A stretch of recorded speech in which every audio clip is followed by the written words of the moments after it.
recording. Ok. Então. Vamos comentar aqui. Vamos começar este podcast comentando sobre The Last of Us. Como é Eu óbvio... participo também ou não? Claro, André Lopes. Ora, André. Eu sou o gajo que não sabe nada, mas está aqui para comentar. Então, como é óbvio, eu vou estar a comentar sobre... Nós vamos estar a comentar sobre The Last of Us, a série, que saiu na HBO. A série retrata o primeiro jogo e eu acho que uma parte importante que eu gostava de começar por comentar, mas antes de comentar queria só apresentar os meus co-hosters neste episódio de podcast. Temos Calado. Olá, sou o Calado, conhecido como Showzaheimer. Eu hoje estou aqui, fui convidado aqui ao podcast do João Rezende. Vamos estar a falar sobre The Last of Us. Obrigado. E estou aqui também com o André Lopes. Mais conhecido na house como Dredd Miliciano. E pronto, para abrir este podcast, eu gostava de primeiro perguntar para vocês o que é The Last of Us, a série, o que é que The Last of Us, qual é que é a proposta de The Last of Us? Podemos começar pelo Rodrigo. Acho que podemos começar por partes. Podemos começar pelo início de The Last of Us. The Last of Us começa um dia normal, pai, uma filha e um irmão, o irmão do A pai, série é um jogo. numa A casa. série. E o jogo também. A série, é uma série. Estamos Estamos a falar da série, correto? Sim. Estamos corretos? Sim, tá, Ok, fala da estamos a série. falar da série. Pronto, começa um pai e uma filha, vamos a tomar um pequeno almoço. Um dia normal, um dia de escola, até que o pai, Joel, tem de ir buscar o irmão à cadeia. Ele foi preso por excesso de velocidade, vai ter de pagar a fiança. Enquanto isso, a sua filha, esqueci-me do nome dela, é Jéssica, eu acho, fica a observar as notícias, fica a ver o que está a acontecer com o mundo e começa a só ver muitos caças e helicópteros e o exército americano começa a aparecer nas ruas. Depois há um breve corte, são 3 da manhã e ela começa a ver barulhos estranhos. Era Sarah, cara. A Sarah, muito bem, obrigado pela correção, João. Ela vai à casa dos seus vizinhos e vê uma cena terrível, não vale a pena estarmos aqui a referir. Atos horrendos, atos animais mesmo. Pronto, coisas horríveis. Muito gráfico. Muito gráfico. Acho que dos momentos mais gráficos. Não é bom para os estômagos mais leves. Não é extremamente não é. explícito. Não é imenso- extremamente explícito. É muito traumatizante. O fungo.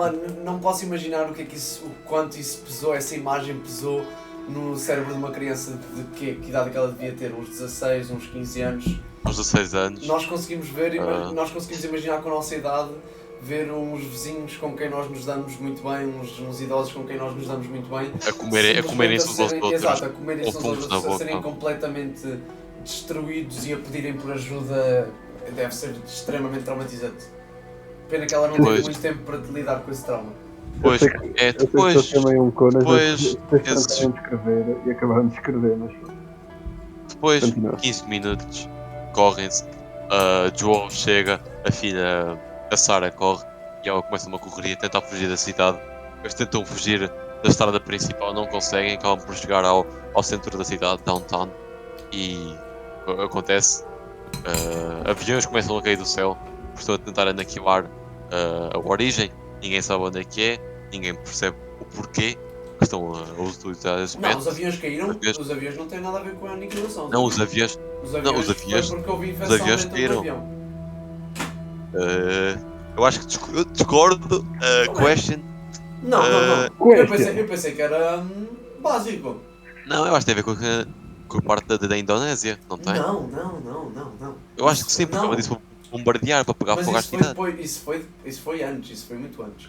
Não foi muito antes. Não foi muito antes, isto aconteceu bem rápido. Mas o que aconteceu, houve muita gente, pronto, como a infecção se espalhou através dos produtos feitos à base de farinha, porque o fungo vinha dentro da farinha que foi produzida na Indonésia e que foi depois transportada para os Estados Unidos, toda a gente que naqueles dias ou nos dias próximos comeu produtos à base de farinha ficou infectada.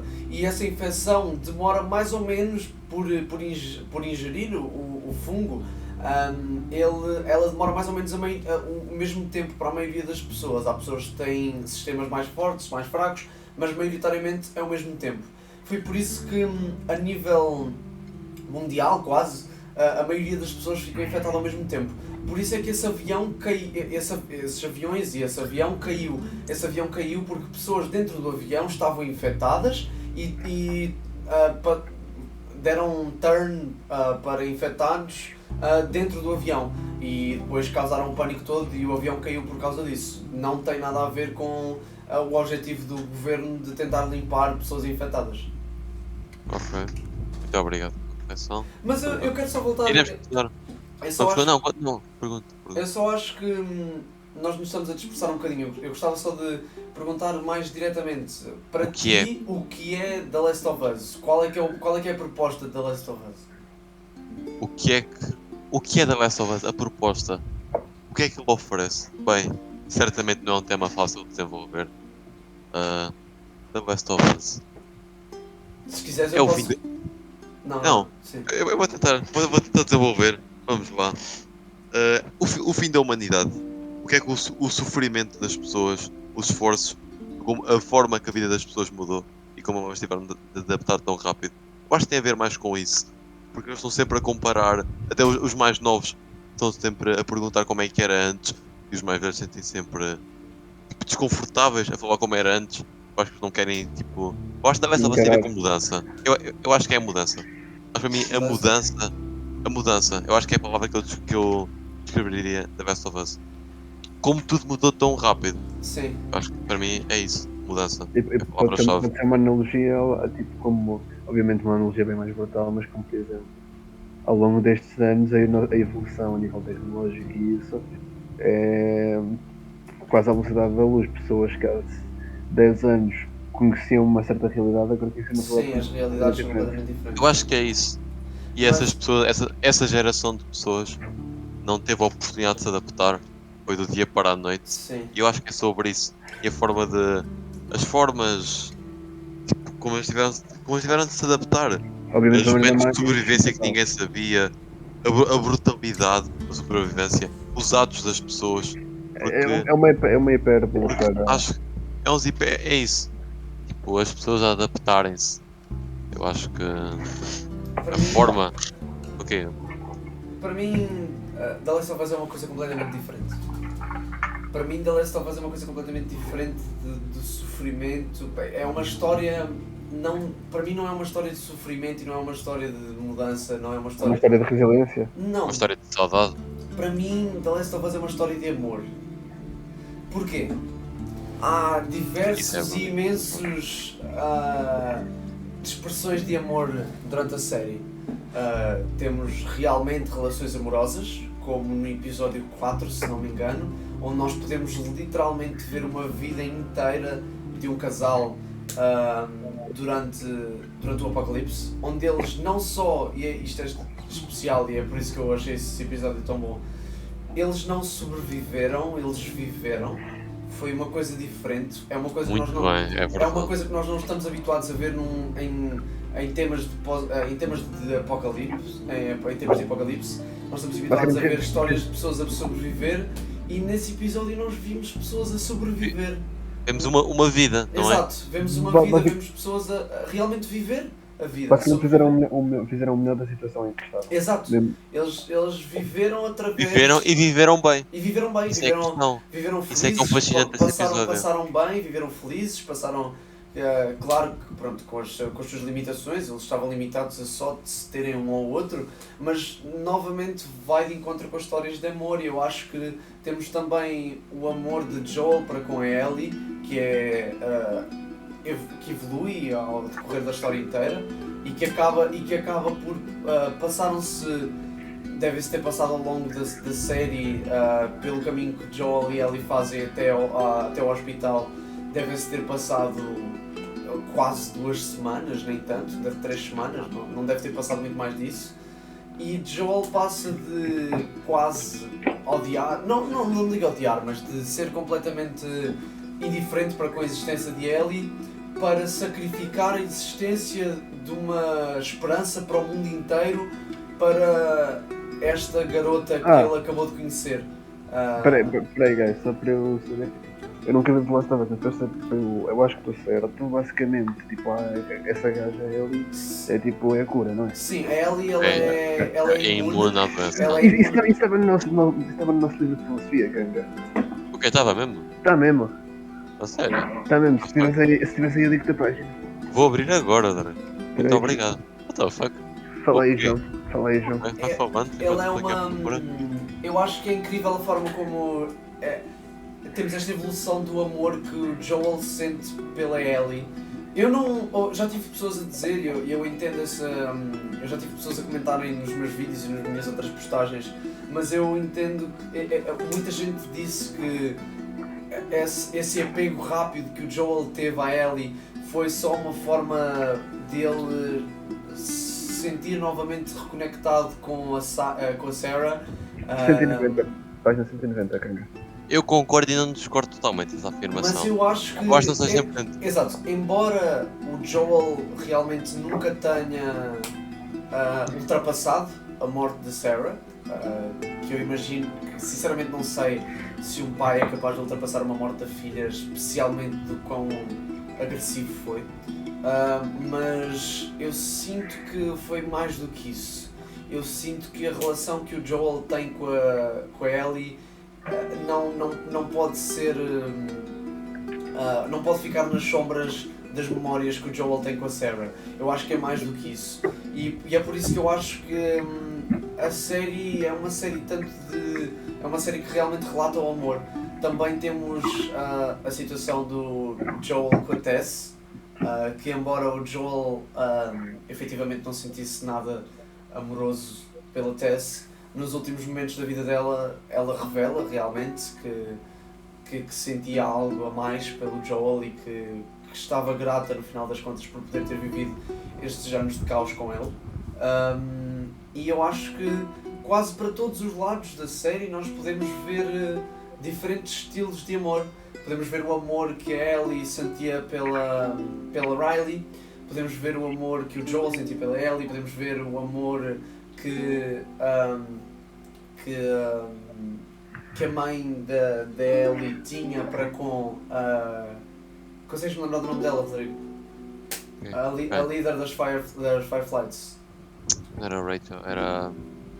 Marlene, que a Marlene tinha Marlene. para com a mãe da Ellie. Podemos ver que elas eram amigas próximas. Então eu acho que o amor da amizade, o amor realmente da relação amorosa, o amor paterno quase, que é o amor que o Joel tem pela Ellie, eu acho que no meio deste caos todo que é a série, no meio desta confusão, no meio destas mudanças todas que estão a acontecer, no meio de todo este sofrimento, eu acho que a série consegue mudar a sua câmara e apontar para o amor de um apocalipse, apontar para o amor no meio uma do coisa caos. que nenhuma série de apocalipse Exato. tem conseguido fazer. Exato, as séries de O apocalipse. amor no apocalipse. O bom e o mau. Sobre sobrevivência e mudança. Exato. Eu Então, acho que a série fez um trabalho incrível ao a mexer com os sentimentos do espectador. Exato, e ao focar numa coisa que nós não nos questionamos quando pensamos em sobrevivência. Quando nós pensamos em sobrevivência, nós pensamos nisso mesmo. Nós pensamos em ultrapassar a dor, em viver perante todas as dificuldades, mas nós realmente pensamos só na sobrevivência. Nós não pensamos que a vida humana foi feita para ser vivida e não só para ser sobrevivida e passada por. E eu acho que a série faz um trabalho incrível ao mostrar como é que, mesmo que o ambiente não seja próspero para a vivência, é da natureza humana procurar essa vivência, mesmo que não seja a mais adequada ao momento. E outra coisa que eu gostava agora de questionar e de também vos perguntar, eu sei que vai ser um pouco mais difícil para o André comentar sobre este assunto, mas eu acho que também vai ser possível. Rodrigo, a ação final do Joel é uma ação egoísta, pura egoísta.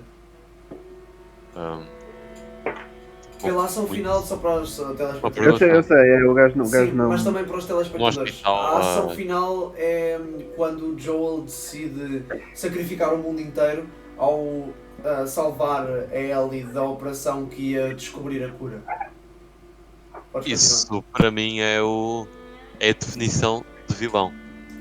para mim, há a diferença entre o vilão e o herói. Eu acho que foi, até foste tu, João, que me deste esta definição, que a diferença do vilão para o herói Foi é sim, que o tivemos vilão, essa conversa. o vilão sacrifica toda a gente para salvar os seus próximos e o herói sacrifica os próximos para salvar Toda a os gente. outros. E foi exatamente isso que o Joel fez. Ele é o vilão da história, para mim. Foi um ato egoísta. Era uma coisa injusta que ia acontecer. Eu não merecia. Ellie não merecia.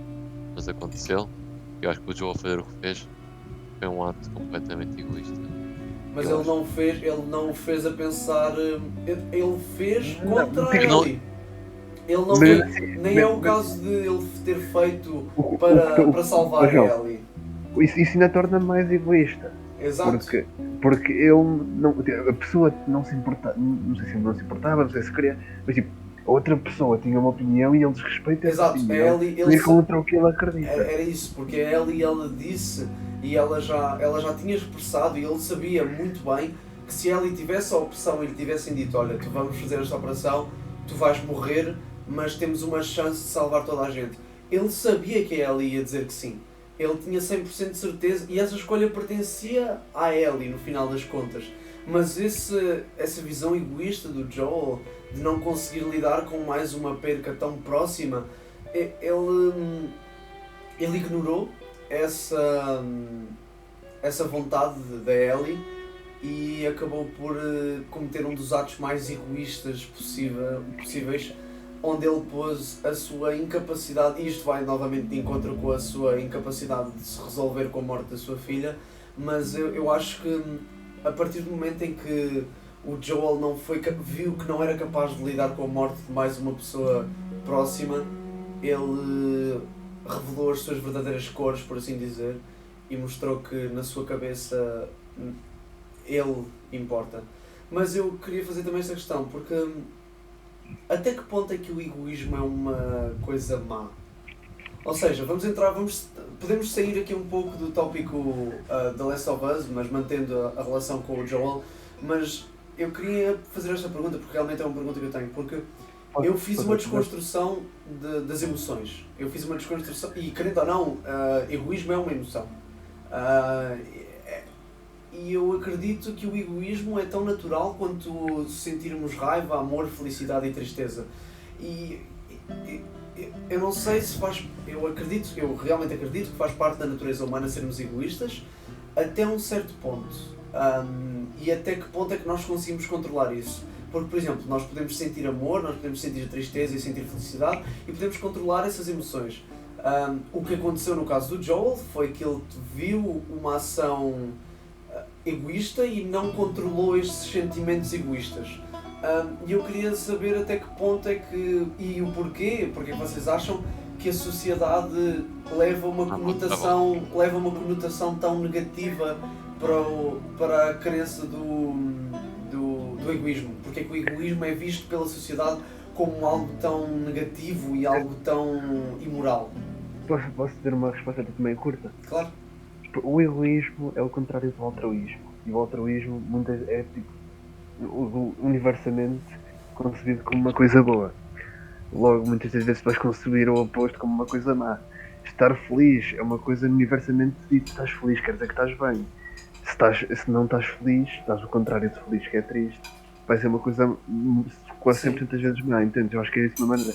Eu acho que um ato egoísta não dá para julgar atos com bons ou maus, vai depender muito, isto é mais filosófico, não vai depender muito da maneira como tu consideras um ato bom ou mau. Tu podes, mas se formos, por exemplo, isto agora vai ser muito filosófico, mas se formos, por exemplo, aos dois, a Stuart Mill e Kant, que são os únicos que eu conheço que avaliam atos, os dois, se não me engano, avaliariam essa ação como uma ação errada, porque Stuart Mill está, tipo, o Joel, que é, tipo, estou a esquecer da palavra, a ação que ele comete só o torna ele mesmo feliz, nem torna ele feliz para o resto do mundo colapsar. E em termos de Immanuel Kant, ele faz uma ação que ele faz por escolha própria, por interesse próprio, não faz para um bem maior também. Por isso, pelo menos, esta ação obviamente dá para perceber. E agora, é assim que se tenta avaliar as duas ações. Vai depender da maneira como avalia uma ação egoísta. Mas muitas vezes como uma ação egoísta. A forma básica é uma ação egoísta ao contrário de altruísmo. Altruísmo é bom, logo, egoísmo é mau. É uma cena básica, é tipo, uma definição muito básica, mas eu acho que é Sim. uma Não. das maneiras que está-se a A passear. pergunta é como avaliar um ato egoísta? Como dizer se um ato é egoísta ou não? Essa Mas é mais ou menos a não, pergunta. porque eu Não, não vejo. como dizer se um ato egoísta é bom ou mau. Exato. Até que ponto é Se que é é bom ou mau? mau? Até que ponto é que é mau ou até que ponto é que é bom? Porque Os dois. na sua conotação universal, egoísmo É mau, é mau, é uma coisa é boa. o que acabei de dizer. Quando é que é boa? Muito difícil. Quando é que é boa? Quando é que é boa para o geral ou para a pessoa? Um ato de egoísmo, estamos a partir do princípio que é sempre bom para o indivíduo. Sim. Sim. Correto? Egoísmo é fazer algo para benefício próprio. Altruísmo é fazer algo não em completo detrimento do benefício próprio, mas a valorizar mais o benefício dos outros do que o teu próprio benefício. Às vezes até deteriorando o teu benefício. Um ato altruísta Mas seria. eu vou comentar depois disso mais Ah, quando vocês desenvolverem. Não, Posso? eu quero que tu fales porque eu estou a tentar em exemplos Então, em que é que seria bom. é assim, já que entramos nesta coisa do egoísmo, eu vou abrir aqui só uma parte para eu explicar o meu ponto de vista. Vai dar a Ásia, eu vou avançar. Ok, só para eu abrir aqui então, pronto, mais quase meia hora de episódio. Sim. Eu acho que eu gostava de vos poder explicar isto, porque é uma teoria que eu tenho para mim e é uma coisa que eu tentei desenvolver durante praticamente um ano. Eu sentia que as conotações que a sociedade punha em cima das emoções estavam a deturpar a minha capacidade de avaliar as minhas escolhas. Ou seja, quando eu ia tomar uma decisão ou quando eu ia fazer algo, eu ponderava quais é que iam ser os sentimentos que iam partir ou que estavam... Não, eu ponderava mais sobre os sentimentos que estavam no início dessa minha ação. Ou seja, quando eu ia fazer algo, eu ponderava porque é que eu estava a fazer algo, quais é que eram as emoções que estavam a suscitar essa ação. E depois, eu às vezes não tomava essa ação porque os sentimentos associados com isso estavam ligados diretamente a conotações negativas impostas pela sociedade.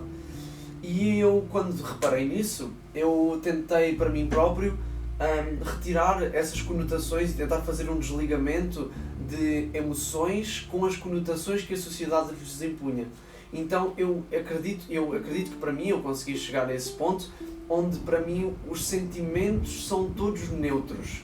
Eu não vejo felicidade como algo positivo, eu não vejo tristeza como algo negativo, eu não vejo egoísmo, por falar, como algo negativo, e eu não vejo, por exemplo, amor como algo positivo. Eu vejo todos os sentimentos neutros e necessários para a condição existente da raça humana. E então eu não consigo ver essa questão onde o egoísmo seja por base algo negativo. Eu vejo o egoísmo como parte não só da nossa sobrevivência, mas também da nossa existência. Porque se vocês forem parar para ponderar, 90% ou muito mais, eu arrisco-me a dizer 100% das nossas ações são egoístas. Porque no final das contas são só pequenas ações que acontecem raramente que realmente fogem de uma ação egoísta. Quando vocês agem, por exemplo, quando vocês dão dinheiro a um sem-abrigo na rua, ou quando vocês ajudam a distribuir comida, ou quando vocês fazem qualquer outra coisa, mesmo que vocês às vezes, por exemplo, às vezes vocês tomam uma boa ação e pensam assim, bem, eu nem vou dizer isto a ninguém porque senão vai soar mal, porque senão vai parecer que eu me estou a gabar. Mas no final das contas tu sentes-te bem contigo próprio, tu fizeste aquela ação porque, eu não estou a dizer eu não estou a dizer que nós não temos que fazer algo porque parece egoísta. O sem-abrigo, por exemplo, que vai estar a receber o vosso dinheiro, ele não quer saber se vocês estão a ser egoístas ou não. Vocês vão estar a ajudar e a nível de sociedade não interessa de onde é que vem uma boa ação. Mas 90% das boas ações, é o que eu estou a tentar dizer, 90% arrisco-me a dizer 100% das boas ações vêm de sentimentos egoístas. Vem da necessidade de tu te sentires bem contigo próprio, vem da necessidade de tu te sentires uma boa pessoa e da necessidade de tu achares que tens a tua validação e a validação das outras pessoas por estás a fazer algo bom. Então eu acho que a conotação negativa que nós temos do egoísmo pode levar a desconstruções sociais mais negativas para as ações de cada um. Então eu realmente recomendo, é um processo difícil de fazer e eu sinceramente acho que poucas pessoas conseguem ir por este tipo de processo, porque realmente foi um processo muito desgastante, mas eu acredito que a maioria das pessoas deve tentar esforçar-se para passar e conseguir desconstruir essas conotações que a sociedade impõe em cima dos sentimentos, porque isso sim acaba por controlar as vossas ações de uma forma que não é saudável. Eu acho. Eu não que, tipo, deixa-me só falar. Ok. Então, essa coisa que tu disseste que 100%, não sei se foi 100, se foi quase 100. Quase 100% das ações que nós tomamos são egoístas. Tu vês mesmo assim? Eu acredito todas as pessoas. Eu acho que sim, mas tipo. Então, eu não digo 100%. Eu não digo 100%. Não, 100% não, mas tipo, é assim. Tipo, nós como uma espécie, como uma pessoa, se vais ter de fazer algo, tipo, independentemente, no final das contas, vai ser para o teu benefício. Exato. Vai ser para a tua felicidade, vai ser para a tua sobrevivência. Nem que seja para o teu inconsciente se sentir bem. No final das contas, todas as tuas ações servem para o teu benefício. Por muito menor que ele seja. Só que aí também temos de entrar na definição da palavra do egoísmo e do altruísmo, porque egoísmo é fazer algo só por ti ou fazer algo por ti que prejudica outra pessoa. Não. Isso é diferente. Isso é diferente. Isso é porque, sim, exato, isso é duas coisas. O egoísmo ele não implica o fazer mal diretamente a outra pessoa. Não, eu acho que implica. Vamos pesquisar. Egoísmo não é. O egoísmo não é um ato que tu fazes sozinho. Não, egoísmo é perante uma pessoa. Egoísmo é as duas coisas. Segundo a Wikipédia, está aqui a dizer: egoísmo é o hábito ou atitude de uma pessoa colocar seus interesses, opiniões, desejos e necessidades em primeiro lugar, em detrimento ou não. É as duas coisas. Eu não vejo como é que o egoísmo pode ser colocado. Porque para mim o egoísmo. Então imagina, Rodrigo, vamos imaginar essa situação. Não, pera. Se tu estás a meter em primeiro lugar, tem de haver um segundo. Nunca vais estar sozinho. Então, imagina esta situação. Eu estou a andar na rua e eu estou contigo. E eu vejo um sem-abrigo na rua e eu dou-lhe dinheiro. Eu fiz isso porquê? Eu fiz isso porque eu queria que tu achasses que eu sou uma boa pessoa. Foi uma ação puramente egoísta. Mas a ação fez bem ao sem-abrigo e não te fez mal a ti. Puramente egoísta, como assim? Então, a ação foi 100% egoísta. A ação, eu dei dinheiro ao senhor não porque eu achei que ele ia precisar do dinheiro. Eu dei dinheiro ao senhor porque eu queria que tu achasses que eu sou uma boa pessoa. Isso entrando na filosofia tipo de Kant, isso basicamente seria um egoísmo neutro. Porque Kant diz, e eu sei que vocês estão mas Kant diz que para ser uma ação boa, mesmo boa, tens de fazer porque é o que tens a fazer. Agora, se fizeste porque queres sentir melhor, queres que outra pessoa faça melhor, se deste-me dinheiro ao sem abrigo, boa. Sim. Mas fizeste isso porque queres sentir melhor ou queres que outros pensassem melhor de ti. É neutro, tipo, não é má e não é boa, porque não é má, não há treinamento de ninguém, mas não é tipo 100% boa porque tiveste intenções. Essa teoria social de Kant é o que eu chamo de ficção filosófica. É um conceito filosófico que não se aplica à nossa sociedade. Sim, eu não concordo com o que o gajo diz. É algo impossível, porque, novamente, eu acredito que 100%, e arrisco-me a dizer, 100% das nossas ações são feitas com um fundamento egoísta. São feitas para nós, porque no final das contas, nós sabemos que o que conta são os nossos pensamentos no final do dia. E então quando nós, e eu digo isto, eu estou-me a arriscar a ser considerado novamente egoísta, que pela sociedade é visto como uma conotação negativa, mas eu acredito que é natural e eu acredito que as pessoas têm que ser mais abertas sobre os seus pensamentos egoístas, porque são pensamentos naturais, são pensamentos que vêm do centro das nossas ações. Isso mesmo do fundo do meu coração, se calhar tenho um momento muito de criança. Fala. É um momento muito de criança, mas tipo, eu não vejo, estou a falar isto a sério, o podcast, mas estou a falar a sério. Fala. A maior parte das minhas ações não são para o meu benefício próprio. E a falar a sério, eu acho que é o famoso, isto é muito o do famoso bonzinho. Eu acho que é uma coisa que eu tenho, não sei se devia melhorar ou não, mas é uma coisa, tipo, é verdade. Eu não faço, tipo, eu diria que, mano, eu diria um 50-50. Não faço para a Mas maior tu parte sentes-te bem com das pessoas. isso? Não, pera, eu vou dizer uma coisa. Eu não Isso, sinto-me bem. Então, essa Isso cena é não é. coisa, isso é Não, mas coisa não, boa. isso aí não interessa. Isso aí Ok, não interessa o quê? Não, então aí temos de distinguir dois tipos de egoísmo. Porque há o egoísmo, vamos chamar neutro, ou tipo, não interessa, que é aquele egoísmo tipo. é o neutro, sim. Sim, que a intenção foi, tipo, teve intenção por trás disso, não foi completamente altruísta, mas tipo, ganhaste algum benefício, mas não prejudicaste ninguém. Eu acho que essa é a distinção que se deve fazer. Não Exato. prejudicar por prejudicar. Isso é o nome, isso é a definição de egoísmo? Não, de egoísmo é fazer algo a pensar em ti primeiro, em detrimento ou não. Ou seja, as duas coisas, que eu acho que agora deve haver distinção. Porque se há detrimento, sim, é uma coisa, e aí vai ser 100% má na minha opinião. E acho que é tipo quase pouquíssimos casos que fazer algo para teu benefício próprio, em detrimento de outras pessoas, eu acho que vai haver tipo, casos muito raros em que olhes para isso de várias perspectivas e não achas isso errado. Agora, se não há detrimento de ninguém, eu acho que sinceramente foda-se. Tipo, não interessa. Tipo, se faz, mesmo, Isso é verdade. dás dinheiro, Não mete ninguém. dás dinheiro ao mendigo, boa, fizeste uma ação. Exato, exato. Não interessa, não interessa. No final das contas, quando nós vamos a avaliar uma ação do ponto de vista social, não interessa se foi feito com um fundamento egoísta. O que interessa é as ações. Exato, O que interessa é as exato, ações. exato. Mas o que nós estamos a avaliar aqui é a ação analisada de um ponto de vista pessoal. Quando tu sabes que o fizeste de um ponto de vista egoísta. E é por isso que eu acho que o egoísmo tem que ser desconstruído. Voltando ao caso do Joel. O Joel cometeu, indiscutivelmente, uma ação de egoísmo prejudicial a outras pessoas. Ele matou... Meteu as suas prioridades. Exato, meteu as suas prioridades e as no suas fragilidades e as suas À incapacidades à frente da frente do vida de mundo milhares, de milhões de pessoas. E, novamente, agora podemos entrar na análise de se essa ação foi má ou não.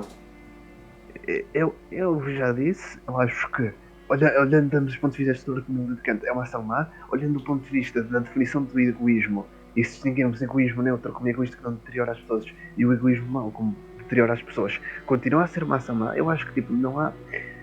A única realidade em que é uma ação boa é na realidade. É na realidade dele. Sim, É na realidade dele. Porque ele é egoísta. Portanto, estou a pensar nele. Ou seja, na realidade dele, o melhor para ele seria isso. Acho que é a única visão que pode ser uma considerada Se formos olhar dos diversos pontos de vista. Não, de vários pontos de vista não acredito. Não. Exato, é isso que eu estou a dizer. Se formos olhar de vários pontos de vista, há uma gigantesca maioria contra o ponto de vista que diz que é uma ação má, contra o ponto de vista que diz que é uma ação boa. Mas então o Joel é uma pessoa má? Não. Essa cena aí depois. Como não? Tu acabaste. Agora vamos É uma ação má. Isso é bem confuso essa cena. É uma pessoa. Exato, má. agora vamos ponderar esta resposta. Porque tu disseste com toda. E eu agora não te estou a criticar, é só. Estou a analisar a tua resposta. Porque tu, de um lado, dizes que indiscutivelmente a ação que o Joel teve foi uma ação má e que ele matou milhares e que ele pôs-se à frente de milhares. Sim. Mas depois o Joel é uma pessoa boa. Como não, eu não digo que ele é bom. Uma pessoa boa. Mas não digo que ele também é. Eu não digo que ele é 100% bom, eu não digo que é 100% mau. Obviamente, uma grande coisa que pesa aqui é o facto de que quem ele salvou, tipo, não se importava em não ser salvo. Ou seja, tipo. É que ele nem foi bom para uma pessoa, ele só foi bom consigo mesmo. Que é ele. Acho que não sim, devia ser. A Ellie não tinha, e inclusive isso ele tem noção disso. Ele tem plena noção de que a Ellie, se tivesse a opção, teria escolhido sacrificar-se pelo bem do Mas também não vou dizer que é uma pessoa 100% má. Dá para entender, a um certo nível, o raciocínio dele. É um raciocínio que quase toda a gente iria discordar. Mas tipo, se fosse... Vamos imaginar que o Joel tem realmente essa visão parental para com a Ellie. Vocês imaginam-se... Exato, é da natureza humana a incapacidade de sacrificar um filho. Não deixa de ser um ato egoísta para meter as tuas necessidades. É uma coisa má. É uma coisa má, mas... O Joel não é 100% mau. Ele é mau porque... Mas não é uma ação que vai ditar... Como é que vemos que uma pessoa é boa ou má? Eu vejo como é que... Como é que eu vejo que uma pessoa é boa ou má? Eu também não acho que isso. Eu não acho que Temos as coisas todas numa balança. Eu acho Nós que, pegamos novamente, nós pegamos nas ações das isto vai de pessoas. encontro com o que eu estava a fazer e com aquele processo tudo que eu fiz, mas eu acho que a sociedade hoje em dia deixa as coisas demasiado a preto e branco. Ou uma coisa é isto, Yeah, ou uma coisa eu é acho que aquilo. não Ou deve uma haver coisa é isto, ou uma coisa é discussão. aquilo. E é por isso que esta nossa discussão está a ser tão perturbada e está a ser tão perturbada por esse ponto de vista de que uma coisa tem que ser isto ou aquilo. Ou uma coisa é boa, ou uma coisa é má. Ou um sentimento é bom, um sentimento é mau, uma pessoa é boa, uma pessoa é má.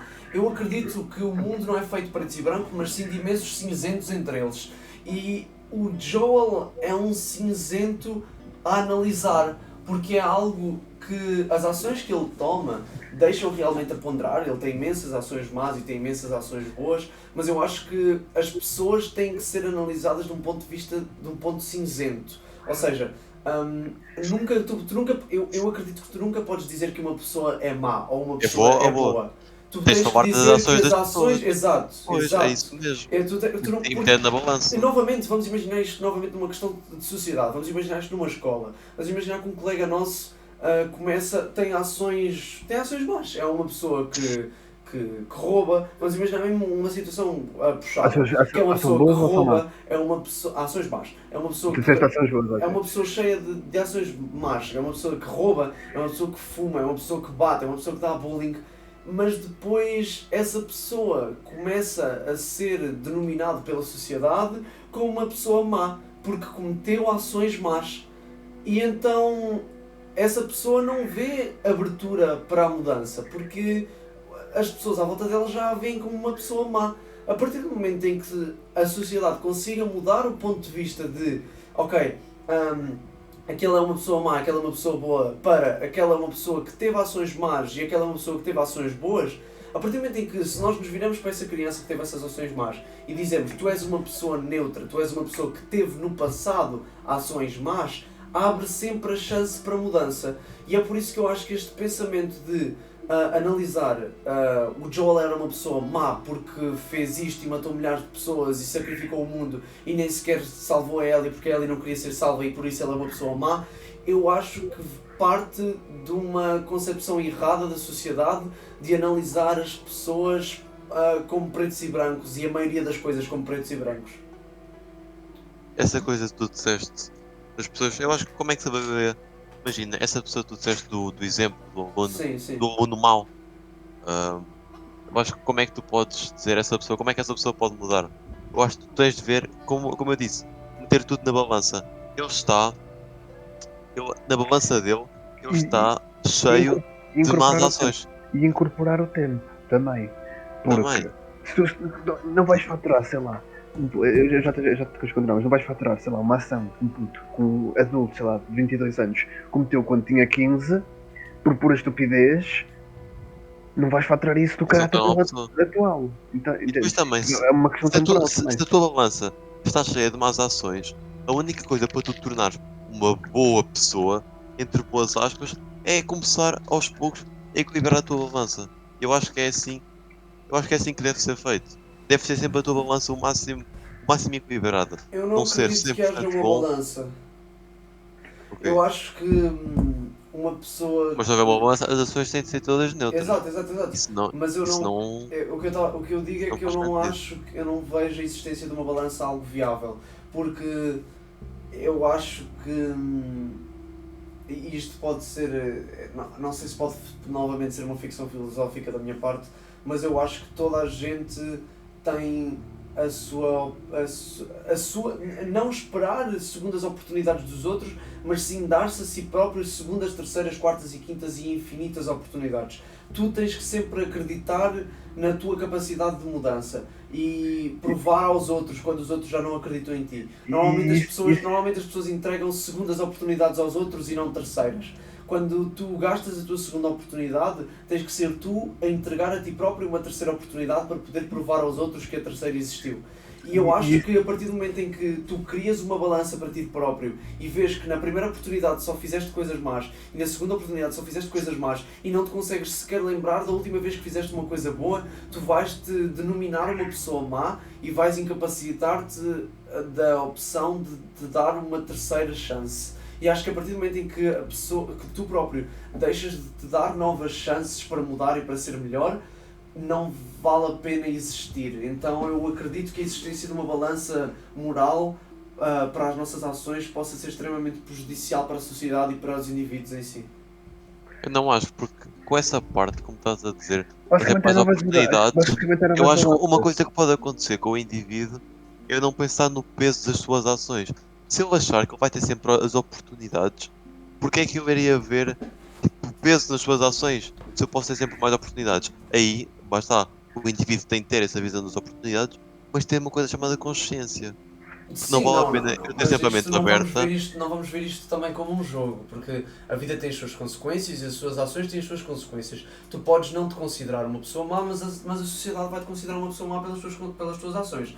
Por isso, aquela coisa que estavas a dizer, que a pessoa vai simplesmente achar que vai sempre ter mais opções e vai sempre ter mais chances de mudar, eu entendo o que é que estás a dizer. Imagino, por exemplo, uma pessoa que possa estar num vício e essa pessoa tenta curar esse vício e depois simplesmente desiste porque pode simplesmente dar uma nova oportunidade para sair desse vício amanhã. Eu entendo o que estás a dizer e vejo que por esse lado possa ser prejudicial essa infinita quantidade de oportunidades, mas eu acho que de um ponto de vista social, mesmo que tu entregues sempre, tu podes ter esse ponto de vista não é viável para ninguém, porque tu vais estar a pensar, ok, eu tenho sempre mais oportunidades, mas a sociedade não te vai entregar essas oportunidades.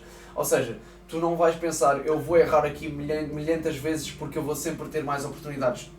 Tu vais ter oportunidades para contigo próprio, mas tu não vives sozinho, tu vives para com a sociedade. Tu na sociedade tens duas oportunidades, então tu podes fazer errado na primeira, podes fazer errado na segunda, mas quando fores fazer errado na terceira já sabes que a sociedade não te vai permitir continuar a agir e participar da mesma forma. Então eu não vejo essa oportunidade das pessoas acharem, ok, eu tenho sempre oportunidades infinitas para comigo mesmo. Tu tens oportunidades infinitas para contigo mesmo, mas isso não te vai possibilitar de fazer tudo o que te apetecer, porque tens sempre o contrapeso da sociedade e do ponto de vista que a sociedade vai ter sobre as tuas ações. Eu acho que é difícil diferenciar os indivíduos, aqueles que merecem mais oportunidades e aqueles que não merecem, porque eu acredito, acho que isto é uma visão que costuma ter uma visão muito retora, é uma visão muito retora, porque eu genuinamente acredito que há pessoas que podes-lhe mostrar o bem, podes-lhe dar a conscientização, pode-te mostrar as consequências das suas ações. Eu acho que mesmo assim a pessoa não vai concordar. Mas mesmo assim. De nascença ou de traumas de infância. Tu achas que a pessoa nasce má? Por assim dizer? Nós já se tiver algum problema do cérebro. Não, nascer má não. Só se tiver algum problema no cérebro, se tiver uma parte do cérebro que não funciona, a pessoa tem problemas. Sim, Pronto, mas agora eu acredito que a pessoa eu acho que é possível se construir uma pessoa má ao longo da infância, especialmente. Sim. Porque eu acho que há casos que não vale a pena dar oportunidades. É difícil. Não, mesmo assim, eu concordo sempre. Eu acho que toda a gente merece sempre uma segunda oportunidade na vida. Ok, se mandam essa oportunidade de colocar o debate, será que merece mais? Será que é melhor? Não, mas eu acho que qualquer pessoa merece sempre uma segunda oportunidade de vida, independentemente das suas ações.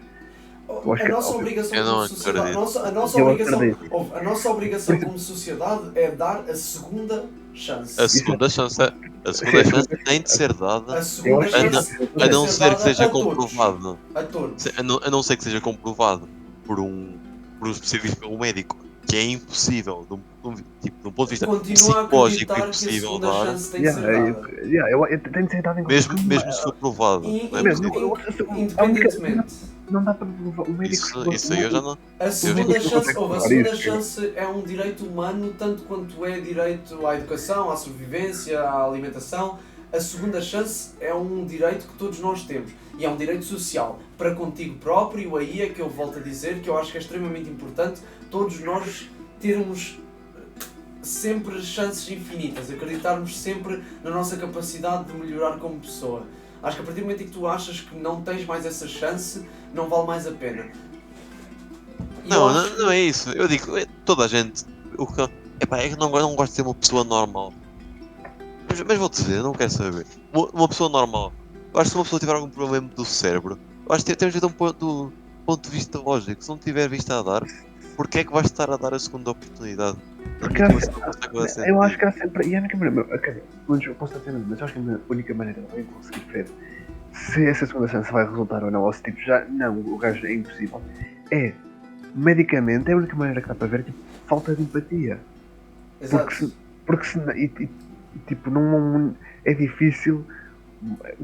Tanta gente assim seriam os poucos os casos a um nível mundial que acusariam falta de empatia. Eu acho que as coisas têm sido sempre dadas. Por isso é que eu discordo com pena de prisão, isto é outra coisa, pena de prisão tipo de perpétua e Perpétua, obviamente sim. de morte.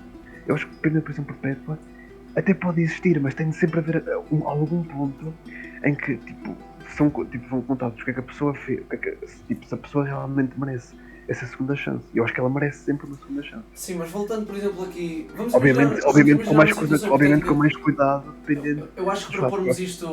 pormos isto também já estamos a chegar mais ou menos um pouco ao final do podcast, mas eu acho que para chegarmos um pouco mais a esta. Para podermos fazer um sumário quase, uma conclusão sumarial deste tópico que nós tivemos Sim, aqui já no final. terminei. Vamos imaginar uma situação hipotética onde esta ação que o Joel teve era numa sociedade, de um ponto de vista de sociedade. O Joel merecia uma segunda oportunidade? O João merecia uma segunda oportunidade. Claro que merecia uma segunda oportunidade, primeiramente. Calma, pera, se os outros todos morreram porque não havia cura, fica Exato, complicado, porque aí já não existe ninguém para dar a segunda chance. Não, Mas agora, sim, numa mas sociedade, imagina, sim, numa eu sociedade. percebi. Meu, Merecia. Uma Merecia. pessoa, juntando agora os dois tópicos, uma pessoa que comete inúmeros atos egoístas, podem ser eles egoístas, neutros ou não, essa pessoa tem direito a segunda oportunidade social? sim. Isso é muito difícil, isso tinha de ser caso específico, não dá para dizer. Eu acho É que sim. demasiado abrangente. Eu acho que Essa sim. pessoa tem... Não é uma pergunta de sim ou não. É uma pergunta que depende de qualquer caso, eu acho. Cada um Na minha responde. opinião. Cada um responde. Eu já tive um minuto para cada um responder. Ok, Começa tu, Canga. Começa o Canga, depois Começa vai o ser. Canga. vai. Não preciso. Eu acho que não há uma pergunta de sim ou não. A situação tem de ser analisada, tem de ser ponderada. Eu continuo a defender a coisa da balança. Tem de meter tudo na balança e ver o que é que. Tipo, o resultado, entre aspas. Porque nós, tipo, sempre.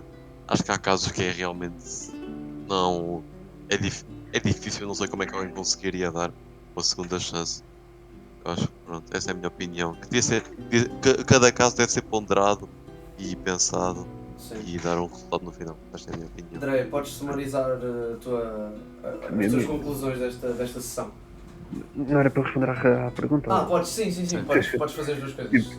Tipo, a responder à pergunta, eu acho que independentemente da situação deve ser, obviamente, se pegas tipo um serial killer e vais soltá-lo nas ruas, eu acho que também não é a cena mais acertada a fazer. Eu acho que deve haver esse cuidado e deve-se ir trabalhando com essa pessoa para ver se essa pessoa está cada vez mais tipo disposta. Primeiro, se vês que a pessoa não está disposta a aceitar essa segunda chance, aí já acabou. Se a pessoa não quer essa segunda chance, aí não vale a pena.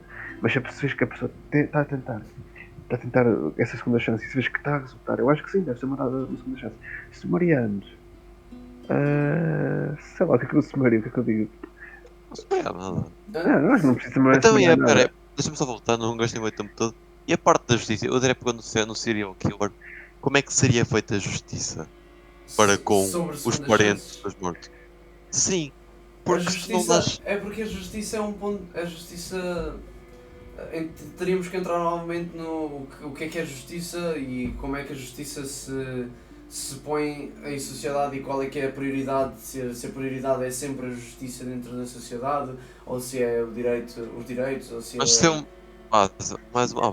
Mas eu acho que Isso é assunto para a fogueira da manhã. é Falamos assunto disso na para fogueira da outro manhã. episódio do podcast. Mas eu acho que só para sumarizar aqui, a minha opinião, eu sou contra a ideia de Rodrigo da balança. Eu acho que, eu já expliquei isto anteriormente, e por isso não vou estender muito agora no sumário, na minha sumarização das minhas opiniões.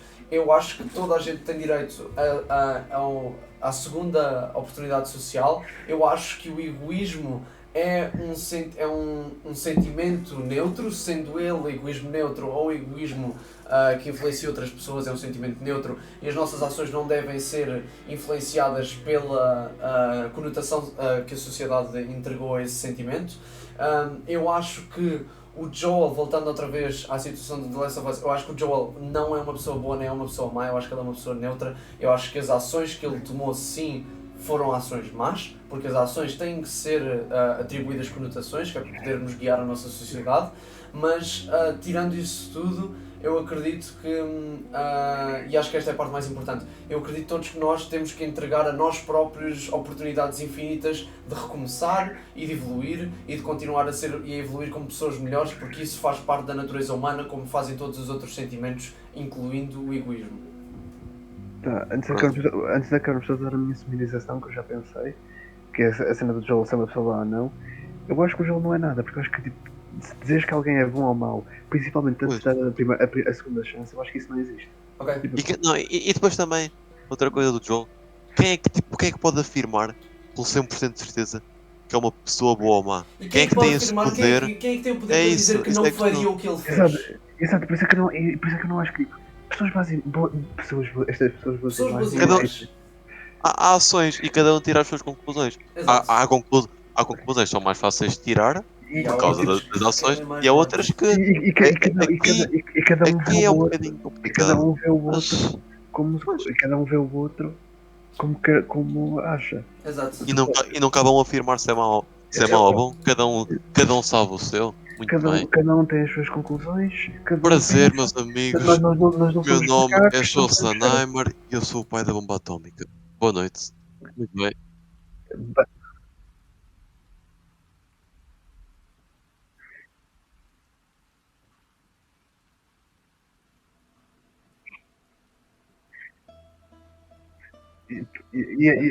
E antes de passar, só tenho que dizer uma coisa: a teoria só vai tão longe. Show aí, Muito maldinho. bem. Tchauzão, guys. Amanhã.